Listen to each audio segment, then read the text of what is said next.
L'ingresso all'isola di prossimità dal 20 marzo scorso era stato interdetto da chi non si sa.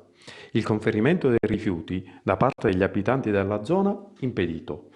Quell'isola, tanto voluta dall'amministrazione comunale di Agrigento a servizio degli ormai ex agrigentini, era diventata una mega discarica, utilizzata soprattutto da chi nella zona non risiedeva.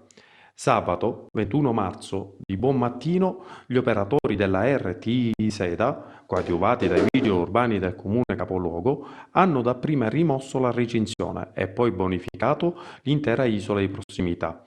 A conclusione dei lavori e all'allontanamento dei vigili e degli operatori ecologici, la recinzione è stata reinstallata. Da chi? Non si sa.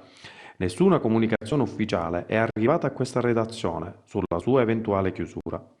Il problema adesso incombe su tutti i cittadini residenti nella popolosa zona, che non sanno e non hanno istruzioni di come e dove conferire i propri rifiuti.